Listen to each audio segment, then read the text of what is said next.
Hi, hello guys! This is Mercy, ang piling vlogger ng Alcalo.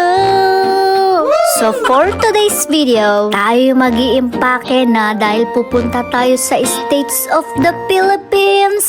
Tayo na naman ay makikipagsapalaran dahil naubos na ang aking ipon. Kailangan na naman nating mag-ipon. Kaya naisipan ko na naman mga ibang bansa. Bumili na ako ng mga kakailanganin ko doon dahil isang buwan pa bago magkasahod. Well, mga basic needs lang naman yung binili ko. Mostly yung mga pagkain ang nabili ko dahil food is life.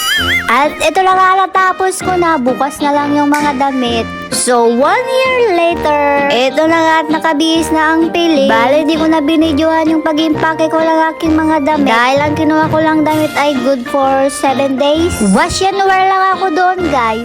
Nag-short lang ako dahil apakainit dito sa Philippines. Dahil sa pagkakaalam ko sa State of the Philippines, mainit daw doon. Kaya pang summer lang yung outfitan ng persons. So iniisip ko kung may pera ba ako. Sakto naman siguro yung 50 mil. Isang buwan pa ako bago magkasahod, kaya kailangan natin ng 50 mil. Sana all makikipagsapalaran na may 50 mil. So after ko nagrubwat-rubwat, inaantay ko na yung aking sundo. Dadalhin ko din yung aking tumbler. Baka ma-dehydrate tayo sa airplane. Saka may dala akong pasalubong sa aking amo. Diba?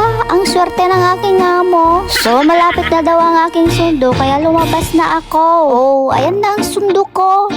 Bilis tumatag. So we're going to airport na, guys. Baka hindi ko na mabibidyo yung nasa airport ako kasi ang dami kong bit-bit.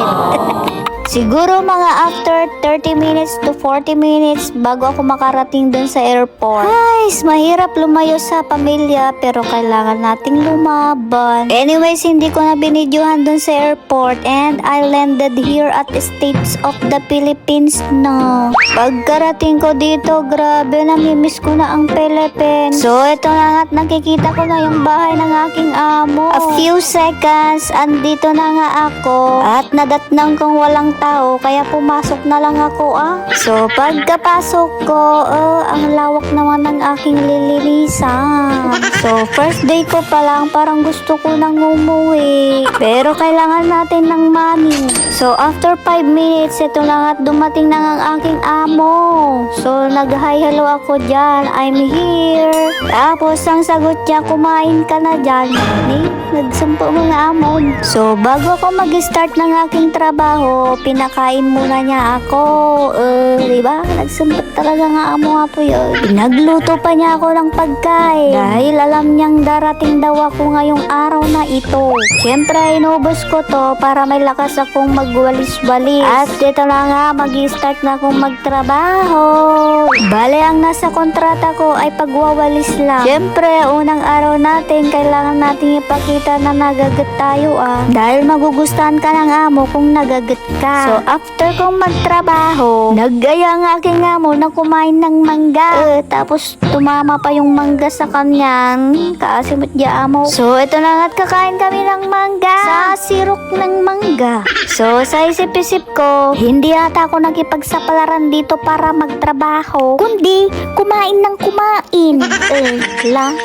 So, yung amo ko talaga yung nagbalat at ako lang yung kumakain-kain. Nagsorte na talaga ti amo. Kaya sa mga OFW dyan, swerte-swertehan yan lang sa amo.